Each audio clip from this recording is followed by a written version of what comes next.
Hello ladies and gentlemen, MarauderEX here with a new Let's Play. We are doing Valkyria Chronicles. I mean, you're not surprised. You clicked the video, you saw the title, you know what it is. I can't surprise you guys anymore. I don't know why, but I'm super excited to be playing this. This is a project that I've talked about occasionally. It's one of those games that I think fits really well on my channel. I think it fits really well with my audience, and it's a game that I think I'm going to have a lot of fun with because I've played the sequel. I've not played the first game. I've not played Valkyria Chronicles 1 to any major extent. I've gotten about as far into it as Chapter 3 according to my save files here. So, not something that I've played in depth, but I have played Valkyria Chronicles 2 more in depth. I still have not beaten that one.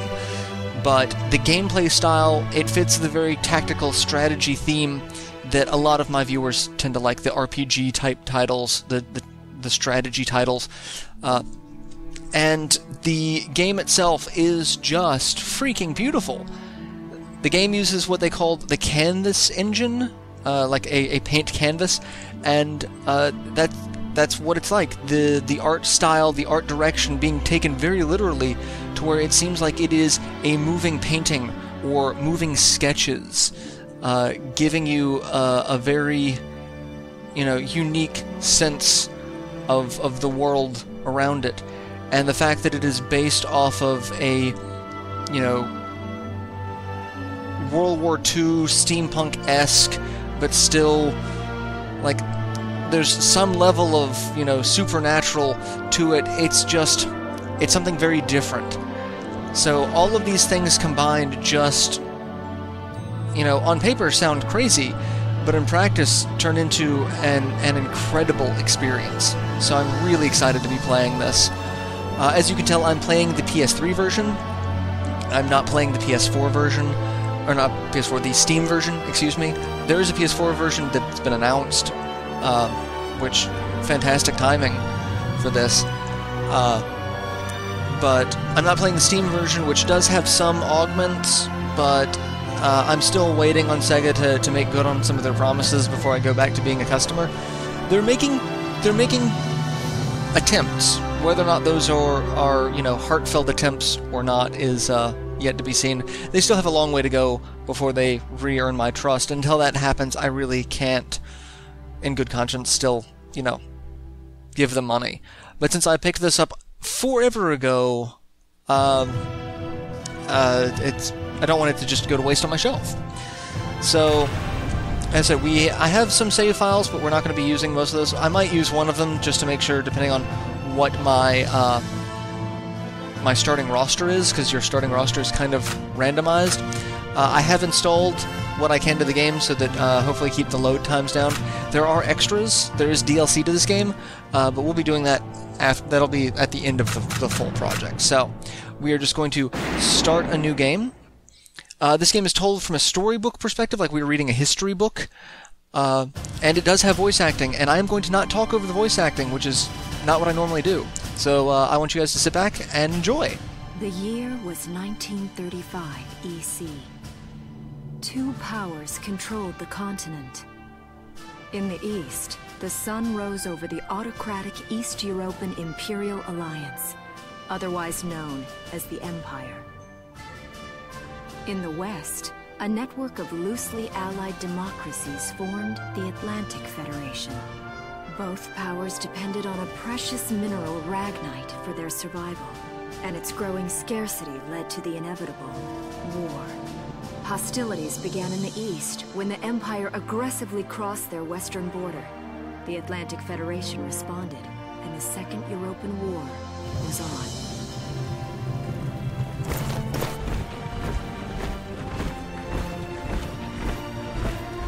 The Empire, with its vast military superiority, struck hard, gaining ground in early victories and putting the Federation on the defensive.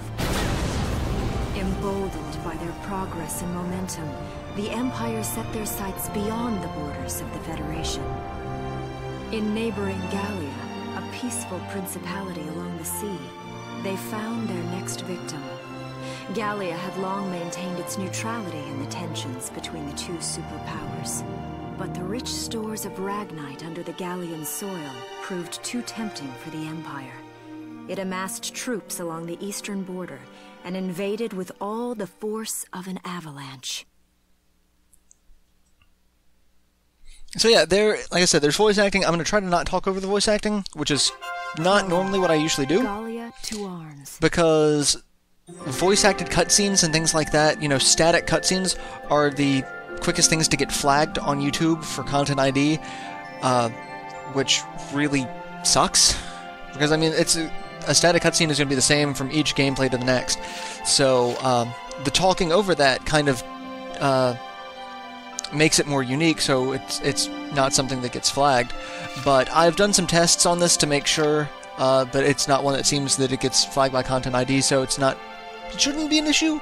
If it is, then I'll go back to start talking over the cutscenes. I'll probably do my best to silence them and, you know, read out some of the text. But like I said, it's read out as it were a history book, so the first page we had the prologue, and then different paragraph sections we get to learn. So this section is a meeting. So we are going to find out what's going on here.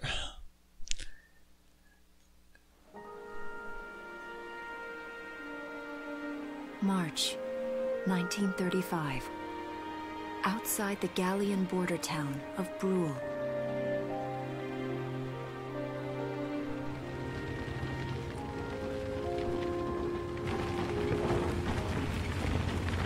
Residents are leaving the town before the invasion, headed inland towards the capital.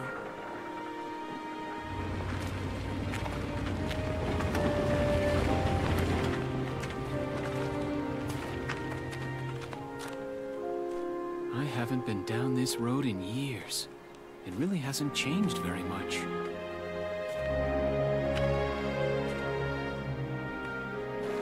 Whoa. Already? Hey there, guys. You're beautiful. Starting early this year. You're heading upstream, huh? How's the water?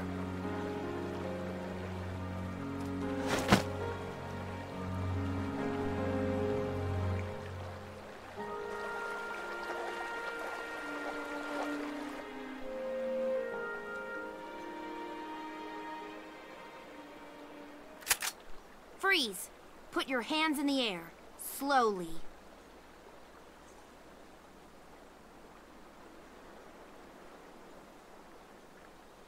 Haven't seen you around before. What's your name? My name's Welkin. And you are... The one with the gun. We're with the Bruletown Watch. I'm Alicia. Alicia Melchiot. So, I'm wondering what you've been writing in that little book you've got there. Imperial spies are in the area. This book is nothing, really. I was just sketching the fish and, you know... Yes. Oh, I know. And you know there's a war on, don't you? All right then, Mr. Artist. We'll talk about fish sketching down at the station. Take him away.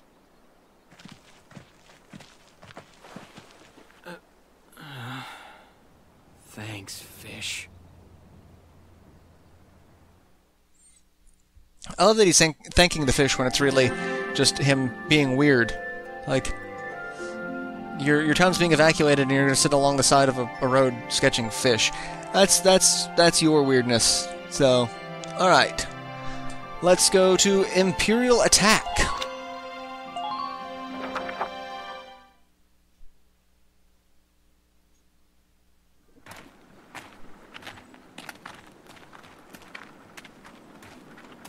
Flowers, bugs, and fish. You're not bad with a pen, are you?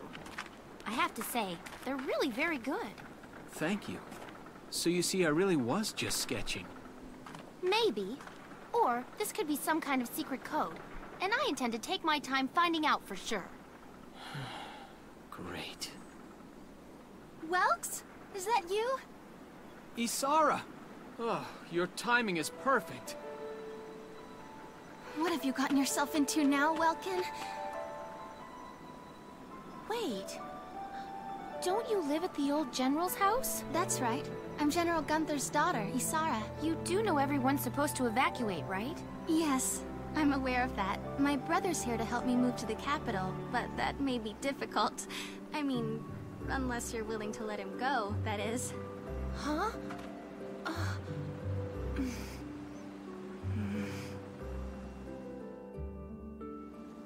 I apologize, but I was just doing my job, you know. I saw you with the notebook and thought you were a spy. Again, I'm really sorry about that. Thanks. Don't worry about it. I can see how I might have looked a little suspicious. Wilkes has a real passion for observing nature. That's why he's studying it at the university, right? Guilty as charged. I get so into it sometimes I forget where I am, or that somebody might be watching me. Gunfire! Everyone keep your heads down! Over there!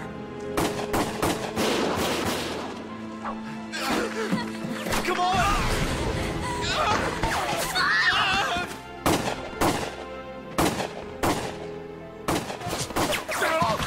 Damn it!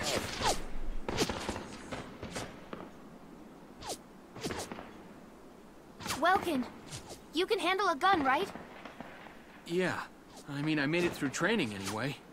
Well, they're probably just a small scouting team. We should be able to take them out. I'm with you.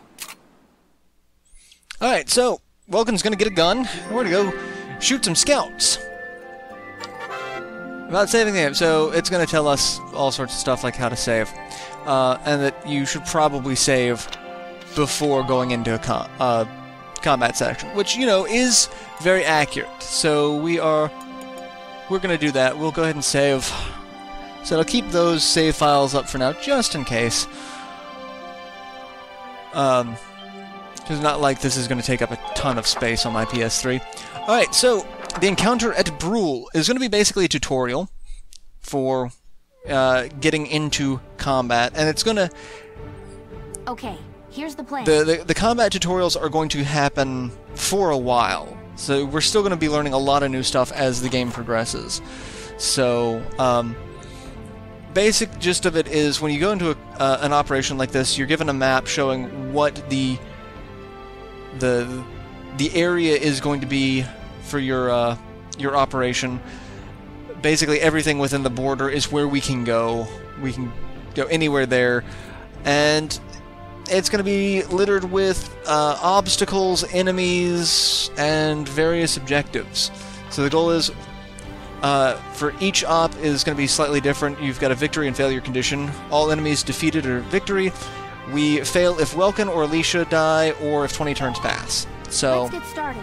Just stay calm and get it done. Just jump into it here. So, see how this goes. Alright. So, I see 3 of them. That's 3 too many. Stay sharp. 3 too many. Kill them. So, we have combat is set up. Listen a second. There's something I should explain. Yeah, you're not going to explain this. I can explain it better. So we've got command points, which are the number of turns we get per our turn. So it's set up between player turn, enemy turn, and everything we do takes a certain number of command points. Using individual units takes 1, artillery type things take 2, issuing commands take 1. There's a lot of things that we're going to be able to do as this game progresses. Once you choose a unit that you want to have an action that turn, it goes into this action mode, where you have each unit has an AP gauge, which tells you how far they can move before they have to stop. So you get movement based off your gauge. You can move as far or as little as you want. For strategy, and then you get an action. You can either use a gun, a grenade, healing items. It all depends on the individual class. Right now we don't really have a class because we are doing the tutorial stuff. That'll play in a little bit later. So once you go into combat, you are given a crosshair, anything within the... I can just explain this a little bit better. Anything within the orange circle is where our potential to hit is. So that means we can completely misfire and miss the guy's head, or we could hit the shoulder, or we could take, you know, a more safe approach and attack the body. But notice that there are to kill shot, or and the number there, to kill, number of shots, and then what type of damage modifier we have. So guns are good against personnel, they're not really good against armored units like tanks, and they're not really good for area of effect like grenades. The to hit, or the number of shots, that's for this particular weapon, we will fire 5 shots per attack round. In order to kill him, we would need to hit 2 of those 5. Versus if we hit the body, we would need 7 of those 5, meaning he would not die, because it'd take 2 turns. If you don't kill them, they will get a counterattack. They will get to turn and shoot you as well. So, once you finish your turn, when you feel comfortable, Yes! you select the end turn, and it'll go back to the command section, and you get to pick another unit, or the same unit. We'll get into that in just a second. So they're sitting here talking about crouching and cover. Sandbags provide cover, much like, you know, knee-high cover in most third-person shooters like Gears of War. They allow us to avoid taking damage. Like, I could not quite get to that sandbag because of running out of AP, but what I want to do is come over here, and when you are kneeling, you cannot take critical damage. So it's very difficult for enemy units to kill you in those circumstances. As you can see, I did take another turn with Welkin. You can use the same unit more than once. They can be limited based off of their ammo consumption. Some units have a limited amount of ammo that they are available to use. Or they have reduced AP. As you can see, Welkin's AP gauge is not all the way full, because using the same unit multiple times, they do get tired. So that does kind of restrict where they can go.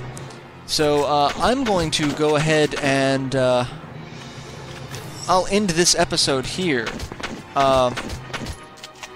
in the targeting system, because I am about ready to finish this episode, finish this fight in one series of events, which, you know, not bad, but also really fast, and there's going to be more dialogue at the end of that. So, actually, no, screw it. We will end this. I'm pretty sure I can end him. I will get a little bit closer to guarantee that he dies. And we'll take a little bit more damage, but I want to guarantee this fight ends in 1 round. And in 1 attack round, we have just Welkin decimated 3 scouts on his own. So I don't see any more of them. That's how you get an A rank on that mission. Once you're finished with the mission, you are given a clearance rank based off of how many turns it took to defeat. You get base experience and money off of your rank, and then you get extras based off of if you defeat enemy leaders, aces, tanks, all sorts of things. So, there are multiple ways to score a ton of XP and money by playing very strategically and ending the fight as quickly as possible. Alright, so now I'll go ahead and end this episode, because now there's going to be some more talking. So I'll see you guys in the next episode, where we will start with a Hilltop Promise. Till then, later everyone.